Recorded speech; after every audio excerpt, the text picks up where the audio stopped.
రాహుల్ గాంధీ నాయకత్వం, రాహుల్ గాంధీ నాయకత్వం, రేవంత్ అన్న నాయకత్వం, విశ్వేశ్వర రెడ్డి నాయకత్వం, ఝాన్సీ అక్క నాయకత్వం, దినేష్ రాజు గారి నాయకత్వం, విశ్వేశ్వర రెడ్డి గారి నాయకత్వం, దినేష్ అన్న ఉంగరం గుర్తుకే, దినేష్ అన్న ఉంగరం గుర్తుకే, విశ్వేశ్వర రెడ్డి గారి నాయకత్వం, రాహుల్ గాంధీ నాయకత్వం.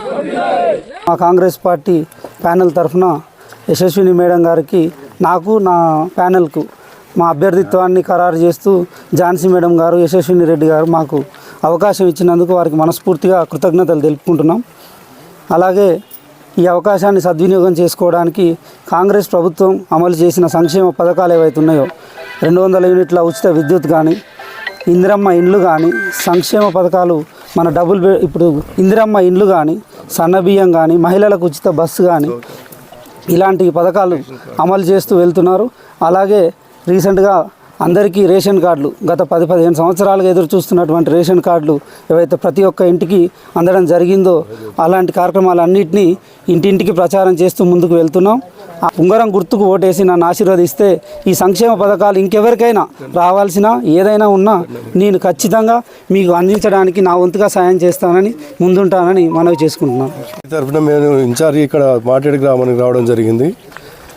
కాంగ్రెస్ అభ్యర్థులు కూడా మా వాళ్ళు అందరూ గెలుస్తారు. మా అభ్యర్థి దినేష్ రాజు గారు ఉంగరం గుర్తు నుంచి నిలబడ్డాడు కాబట్టి మా దినేష్ రాజు గారు 100% మా ఊరిని ఈ మాటేడు గ్రామం నుంచి గెలిపేయడానికి అందరు కార్యకర్తలు స్వచ్ఛందంగా వాళ్ళందరూ కష్టపడుతున్నారు.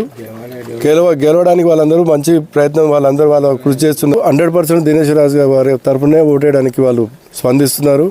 మా ఊరు దేవాలయానికి కూడా దినేష్ రాజు గారు కమిటీ వాళ్ళందరూ కలిసి ఆ దేవాలయం డెవలప్ చేయడానికి కూడా వాళ్ళ కమిటీ అంతా కూడా వాళ్ళు దినేష్ రాజుని కలిసి వాళ్ళు చెప్పుకున్నారు.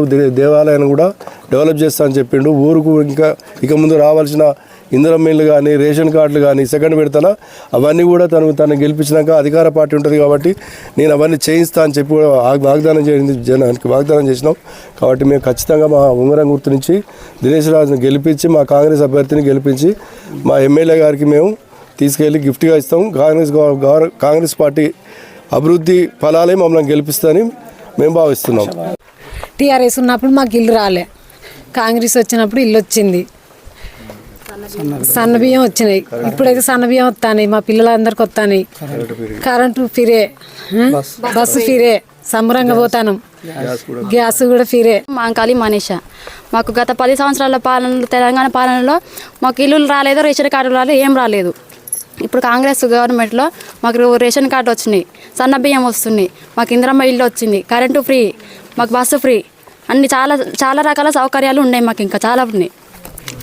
కాబట్టి కాంగ్రెస్ ఓటేసి దినేష్ రాజు గారి ఉంగరం గుర్తుకు ఓటేసి దినేష్ రాజుని మేడానికి గిఫ్ట్గా ఇస్తామన్నమాట. అధికార పార్టీకి ఓటేస్తేనే మా పనులు జరుగుతాయి, మాకు ఇంకా చాలా అభివృద్ధి జరుగుతాయి కూడా. కంపల్సరిగా దినేష్ రాజు గారికి ఉంగరం గుర్తుకు ఓటేసి, అలాగనే మా 4వ వార్డుకు ఉన్నటువంటి బుజ్జంకన్న గారికి గ్యాస్ పొయ్యికి ఓటేసి వార్డు నెంబర్ కూడా గెలిపించుకొని మా ఎమ్మెల్యే గారికి అనేవి మేము సర్పంచ్ని వార్డు నెంబర్ మేము గిఫ్ట్గా ఇస్తామని మేము కోరుకుంటున్నాం. నా పేరు ఆకుల ప్రశాంత్, నేను 12వ వార్డు నెంబర్ను. మా అభ్యర్థి దినేష్ రాజుకు మేడం యశస్విని రెడ్డి గారికి, ఝాన్సీ రెడ్డి గారికి మాకు టికెట్ ఇచ్చినందుకు చాలా ఆనందంగా ఉంది.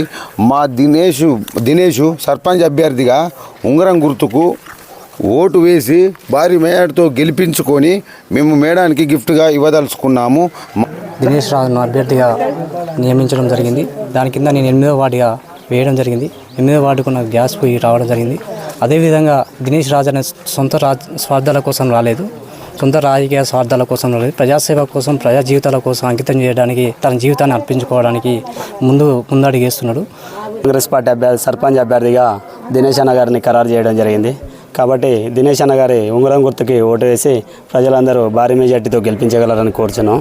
దాంతోపాటుగా కాంగ్రెస్ పార్టీని ఆదరిస్తేనే సంక్షేమ పథకాలు అనేటివి అమలు జరుగుతూ ఉంటాయి.